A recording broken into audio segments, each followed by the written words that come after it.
तो बैच समाज में काफी आक्रोश है। वो 20 साल से अपने को एकदम उपेक्षित महसूस कर रहे हैं और हम लोग का सरकार से मांग है कि एक बैच आयोग का गठन हो। नमस्कार, मैं शिव और आप देख रहे हैं आर्यन खबर। देखिए 2025 बिहार विधानसभा चुनाव होना है और ऐसे में तमाम जो जाति हैं, जो समुदाय हैं, अपने जाति समुदाय को एकजुट करने में लगे हुए हैं। ये बता दें आपको कि वैश्य समाज भी 29 जून को बापू सभागार में, पटना के बापू सभागार में सम्मेलन बुलाया है और एकजुट करने की कोशिश कर रहे हैं। आपको बता दें कि वैश्य महासभा सम्मेलन के अध्यक्ष क्या कुछ कह रहे हैं, पहले आपको वो सुनवाते हैं। राष्ट्रीय बैच महासभा का आयोजन बापू सभागार में किया गया है। कल उसकी समीक्षा बैठक हुई थी। सारे जिलों के अध्यक्ष और बैच समाज से जुड़े हुए लोग की उपस्थिति थी। अभी जो पिछले कई सालों से बैच समाज अपने को उपेक्षित महसूस कर रहा है। जो जातीय जनगणना भी हुई, उसमें बैच समाज को 56 उपजातियों में बांट दिया गया, जिससे कि बैच समाज का अस्तित्व ही खतरे में पड़ गया।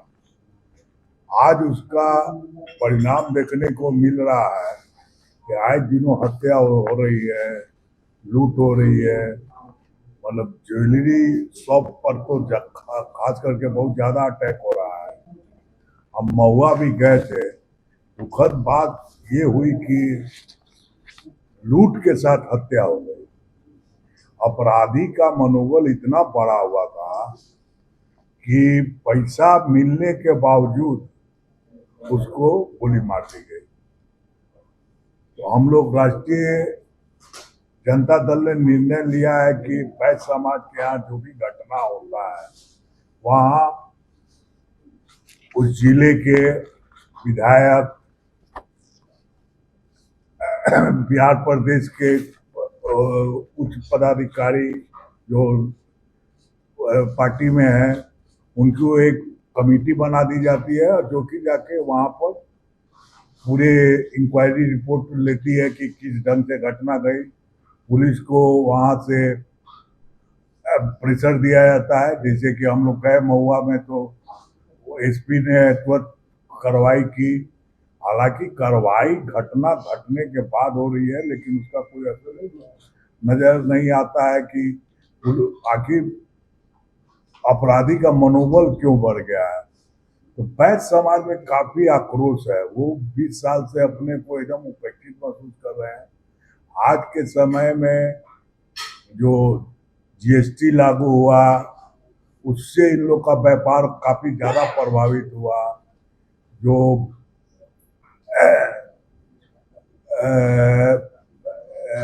नोटबंदी हुई थी, उससे भी बहुत ज्यादा प्रभावित हुआ था। कोविड पीरियड में सरकार की तरफ से प्रोटेक्शन नहीं मिलने के कारण मतलब 18 लाख एसएमई फैक्ट्रियां बंद हो गई थी, जिसका कुप्रभाव ये हुआ प्रोटेक्शन नहीं रहने के कारण कि चाइना से आयात बेलगाम हो गया। आज आप देखेंगे कि घर घर में कम से कम चाइनीज मेड सामान 50% से बढ़ ज्यादा पहुंच चुका है। तो जिस ढंग से व्यापारियों का शोषण हो रहा है, न उसको प्रोटेक्शन मिल रहा है, न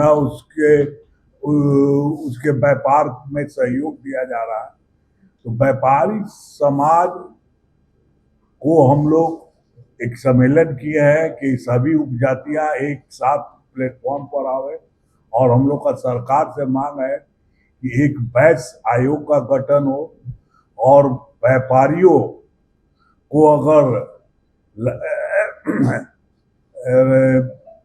सुरक्षा की दृष्टि से आर्म्स लाइसेंस अगर अप्लाई करता है, तो उसको प्राथमिकता स्तर पर जांच कर तुरंत उसको देने की कार्रवाई की जाए, जिससे कि उनको मनोबल थोड़ा बढ़े। जिस ढंग से अपराधी कंट्रोल नहीं कर पा रहा है सरकार, आप देखते हैं कि आए दिनों एसपी की ट्रांसफर की जाती है। एसपी की ट्रांसफर करने से कोई फायदा नहीं होगा जब तक डी टैक्स लगेगा।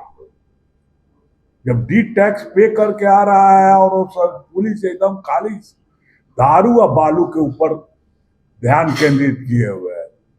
उसको तो लॉ एंड ऑर्डर का परवाह ही नहीं है, वो तो डी टैक्स पे करता है, पोस्टिंग कराता है।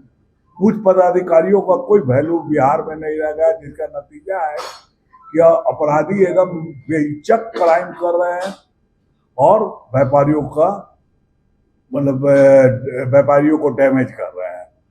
तो हम लोग तो पूरे जिले में घूमे, हम लोग घूमे, व्यापारी वर्ग काफी आक्रोशित है और हम लोग उनको एक प्लेटफॉर्म पर ला रहे हैं कि जब तक हम लोग एकजुट नहीं रहेंगे और हमारा राष्ट्रीय जनता दल उनको प्रोटेक्शन देने के लिए तैयार है। हम लोग व्यापारियों से अपील किए हैं कि आप हमारे दल के साथ जुड़िए, एक नई सरकार बनाया जाए। 20 साल आप लोग देख चुके हैं कि आपको किस ढंग से शोषण किया गया और क्या आप हासिल किए हैं।